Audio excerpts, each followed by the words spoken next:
Every author has a mental image of the reader for whom they write the book. This imaginary reader influences the style, tone, and messaging of the book.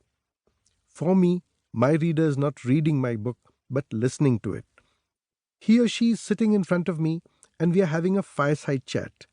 The ambience is cozy, I'm relaxed, and so is the person in front of me.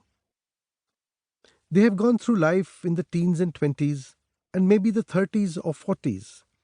They are in jobs and relationships. They have seen the ups and downs, the pleasures and pains, and the achievements and disappointments that normal life has to offer. But a bit confused, looking for some pointers, seeking affirmation, wondering how they could make more out of life. They are in a sense at crossroads, wondering how their life would unfold in the next 20 or 30 years.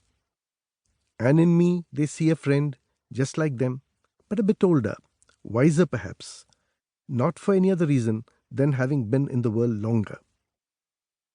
We are having a chat. Time is not a constraint.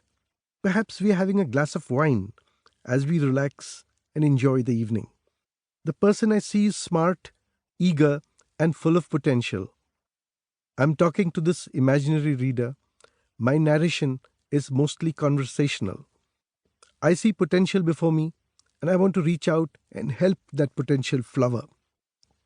But I must do so with caution. I must carry the person along without sounding preachy and didactic, while at the same time preaching and teaching. As I speak, I observe, am I getting through? Have I explained enough, or is it too much? Can I throw in an example here to drive home a point? Is a light-hearted comment appropriate at this moment, or would it dilute the seriousness of the conversation? I know that merely knowing is not enough. Doing is needed. Therefore, as we talk, I give my reader exercises to do. To make it easy, I show examples of how others have done the exercise. This is how the book has been written, and this is how it should be read. Imagine yourself sitting in front of me. Our conversation is private, and you can let your guards down. Talk to me in your mind as you read. Ask your questions. If I have imagined you well, the answer to your questions would be forthcoming immediately or in the following chapters. I may sometimes sound academic, but bear with me.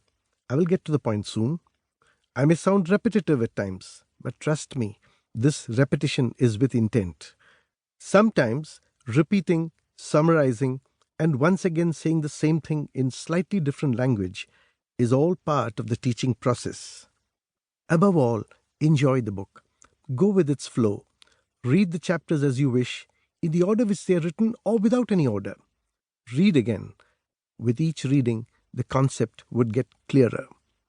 Feel my presence as you read, and as the fireside chat ends and we have finished that wine leisurely and you are getting up to go on with your life, I hope you are a little wiser, a little more forgiving of yourself and the world, and energized enough to move ahead with your life. Of course, I wish and hope you're a lot happier and confident having listened to me. To my reader, salute.